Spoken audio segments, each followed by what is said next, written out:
Bonjour petits et grands lecteurs, on se retrouve aujourd'hui pour un book haul. À vrai dire, j'attendais des réceptions qui ne sont pas encore arrivées et si j'attends, après je vais avoir un book haul de 20 km², donc je vous en referai un pour vous présenter.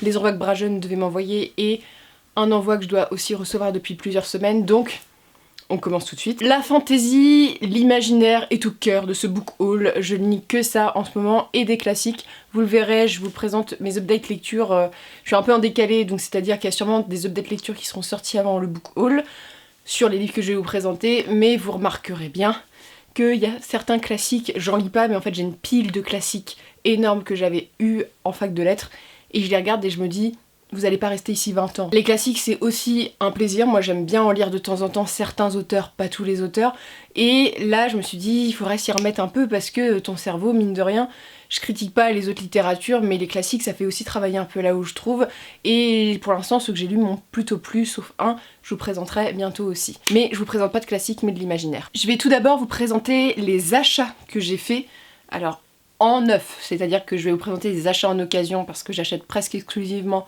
en occasion, mais donc j'ai pas pu résister, voilà. Bon, 4e tome, Fièvre enchantée, les chroniques de Danny Omega Mallet, c'est la suite de Makela Lane, c'est toujours hyper compliqué à prononcer, hein. Mais Karen Marie Moning, je vous en parle tout le temps, s'il y a une série de urban fantasy à lire dans votre vie, celle-ci. Voilà, pour moi c'est ce qu'il y a de mieux. Parce que ça se passe à Dublin, parce qu'il y a des failles, parce qu'il y a Baron, le sex-appeal incarné, et parce que les personnages comme Mac ou encore Dany sont des véritables femmes fortes, drôles, très amusantes, très féministes aussi, et l'histoire elle est terrible, c'est-à-dire qu'à chaque fois que tu fermes un tome, tu as envie de te faire interner en asile. Et donc celui-ci aussi, je vous en parlerai plus particulièrement, mais je l'ai beaucoup aimé, et pour les fans de urban fantasy, de fantasy avec des personnages féminins, il y a un peu de romance. Là on est dans quelque chose qui est pas de la bitlit, qui est quand même plus poussé que de la bitlit, mais que j'adore énormément. Après j'ai acheté un livre de la collection Lumen, donc il s'agit Le goût du danger, c'est le livre 3 de Erin Beatty. Je vous ai présenté les deux autres, les deux premiers. Le premier il y avait Le goût du mensonge et Le goût de la trahison. C'est un peu compliqué parce qu'au début je pensais que ça se passait en Asie, et en fait pas vraiment, c'est une jeune fille qui va devenir marieuse, tu sais, comme dans Mulan. C'est son métier, parce que on apprend tout son background, parents décédés, mais elle est hyper forte, elle s'est tirée à l'arc. Elle va un peu s'infiltrer dans un groupe armé, il y a une guerre, et là-bas va rencontrer un soldat avec lequel il y a une relation amoureuse. C'est quand même un livre qui repose sur la relation amoureuse et les combats. Ce que j'avais bien aimé dans le premier tome, c'était tout cet univers de, vous savez, pas trahison, mais petit complot, tu sais, elle enquête, tout ça, puis bon, le beau soldat, on l'aime bien quand même, faut pas se cacher, mais surtout, dans le tome 2, il y a un côté oriental, et voilà, dès qu'il y a des grains de sable, moi je suis en mode youpi, voilà, donc j'ai vraiment aimé le tome 2, et c'est toujours un récit, j'avais beaucoup aimé pour de la young adulte romantique, un petit peu fantasy, c'est que bah on n'hésite pas à tuer des enfants, ouais super, et à faire des choix hyper difficiles. Je sais que le personnage principal, notamment dans le tome 2, il y a quelque chose qu'elle subit physiquement, donc j'ai hâte de découvrir ce tome 3. Ici je pense qu'on va être vraiment dans des intrigues politiques. J'ai hâte de voir ça parce que notre personnage principal, il est à monter un peu socialement et il va avoir un pouvoir entre ce royaume plutôt européen, si on peut voir aux descriptions, et ce royaume oriental qui sont en pourparlers actuellement. Bref, c'est une série de young adultes que je vous conseille si vous ne l'avez pas découverte, elle est vraiment très sympa. Enfin, j'ai acheté le tome 2 d'une série que j'aime trop, de jeunesse. Pour moi, c'est une des meilleures séries de jeunesse qui est sortie. J'aime tellement. Et je l'ai lu, je vais vous en parler, j'ai hâte de vous en parler parce que ça m'a provoqué plein de sensations.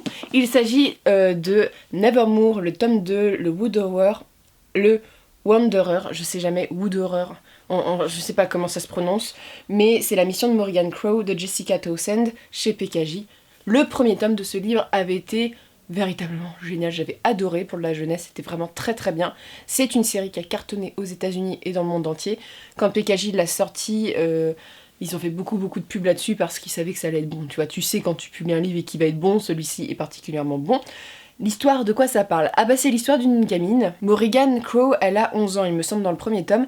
Elle est maudite, super, c'est-à-dire que dès qu'il y a une catastrophe dans sa région, bah, tout le monde lui envoie des lettres parce que c'est une enfant maudite. Elle est née à un jour précis, elle est maudite en clair, et elle doit mourir le soir de ses 11 ou 12 ans. 12 ans, il me semble. Sauf qu'elle va être ramenée par un homme qui va l'emmener dans donc Nevermoor, qui est un pays un peu magique. Et elle va rentrer dans une académie. Là, le premier tome, c'était toute son... C'était un peu politique, c'est un livre jeunesse, mais c'est comme Harry Potter, t'as des lectures politiques et plutôt adultes que tu peux faire, c'est pour ça que je la conseille aussi. Le premier tome, c'était la découverte de l'univers, avec voilà, la découverte de tout Nevermoor, la magie, comment ça fonctionne, c'est hyper coloré, hyper joli, mais en même temps, le Wood Horror, qui est le méchant de l'histoire, il est assez frémissant, et quand tu apprends les révélations du tome 1, tu fais mais d'accord, ok, bon, ça va mal se passer, dis donc. Et le tome 2, tu es dans l'académie. Donc voilà, tu suis Morrigan dans l'académie. C'est une gamine qui rêve de rentrer dans l'académie parce que pour elle, Nevermoor, c'est la terre où elle a enfin été acceptée, même si elle n'est pas trop acceptée, mais elle a été enfin acceptée, et bah, elle attend de faire une rentrée remarquable, sauf que elle a un don très particulier et il y a une très belle critique de l'école que j'aime beaucoup, de l'institution.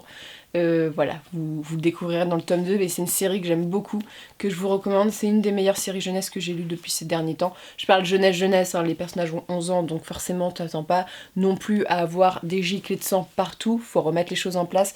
Mais je trouve que c'est un très bon livre pour commencer aussi la fantasy. Voilà, la fantasy.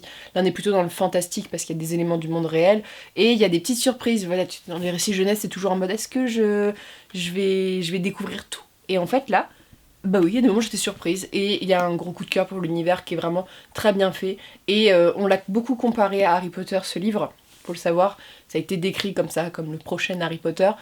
Et bref, il y a quand même ressemblances, comme tous les parcours initiatiques des enfants qui rentrent dans un nouveau monde, dans une nouvelle école, mais le truc c'est que les descriptions sont assez différentes, et les thématiques sont aussi, même si elles semblent proches, différentes, et le monde n'est pas du tout le même qu'Harry Potter.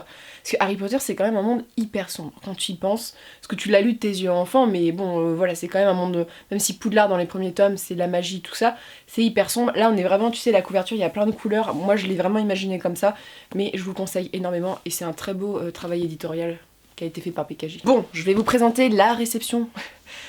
J'étais tellement heureuse de recevoir ce livre, et je l'ai lu, je l'ai déjà chroniqué, vous vous en doutez bien, c'est le 6e tome du Sorceleur d'Andrzej Sapkowski, La Tour de l'Hirondelle. Je suis en PLS, en attente de la nouvelle série, parce que je prends de l'avance pour filmer, mais je filme mi-novembre, et c'est bientôt la sortie de la série. Et j'ai vu donc la bande-annonce, et j'étais en mode, j'ai envie de voir cette série.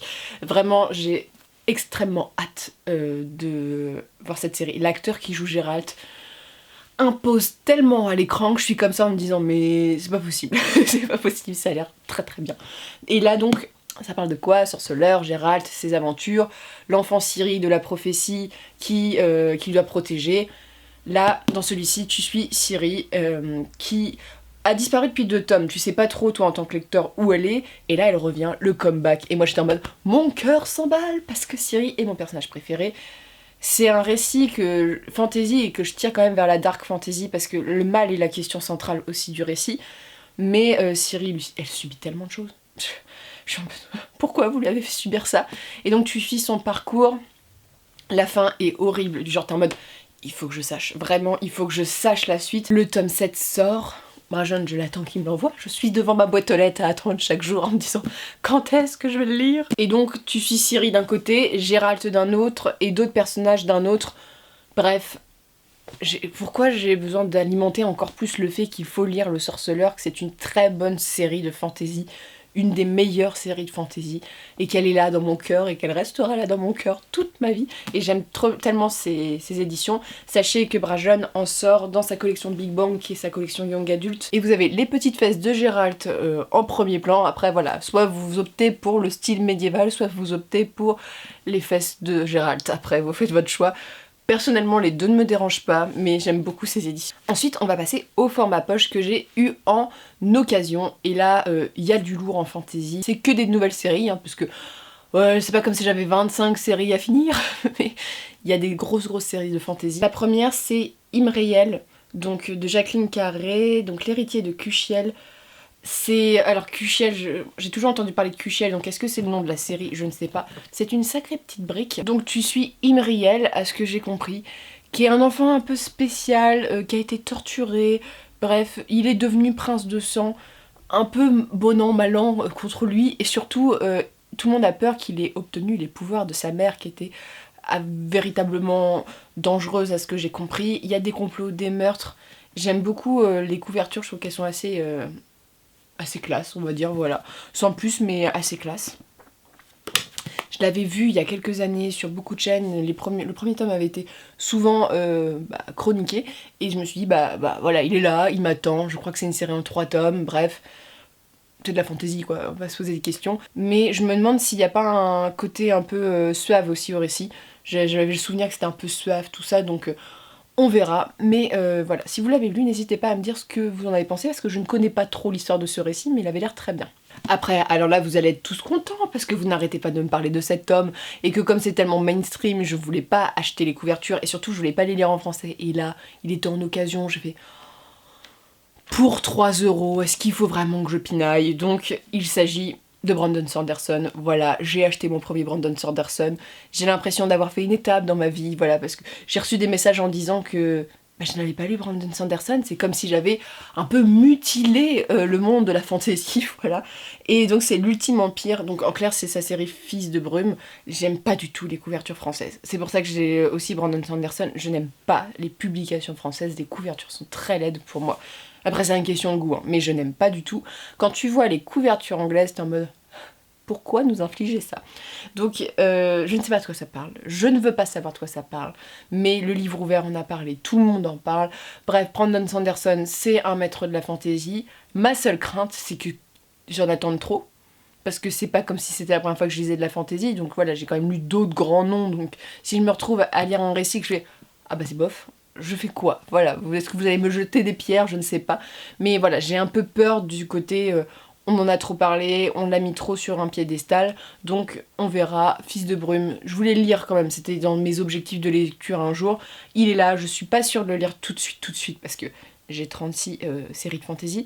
Quand j'aurai fini le Sorceleur, j'essaye de finir des gros cycles de fantasy, donc quand j'aurai fini le Sorceleur, je vais quand même relire les premiers tomes qui seront pendant la série, parce que je veux bien être à jour pour tout. Je me suis lancée dans une autre série que je vais vous présenter tout de suite, et là vous allez vous dire, c'est bon, elle s'est attaquée à du loup. Donc tu dis, qui est plus connu que Brandon Sanderson dans la fantasy? Tolkien, Martin, mais ça je les ai déjà lus, non, un autre auteur. Là aussi j'en ai entendu parler partout. J'ai obtenu les 4 premiers tomes des nouvelles éditions de Bragelonne en poche. Il s'agit donc de La Roue du Temps. Donc je vous les montre pas dans le bon sens, le tome 2, le tome 1, le tome 3 et le tome 4. Première chose, cette édition est particulière, c'est-à-dire que les 2 premiers tomes correspondent au premier tome. C'est-à-dire qu'en poche, il y en a 26 ou 28, je ne sais plus. Bref, un moment très agréable, c'est-à-dire que je vais le lire sur les 20 prochaines années, je le sens. J'ai lu les 2 premiers tomes, donc c'est-à-dire le premier tome. Je vous en parlerai en update lecture.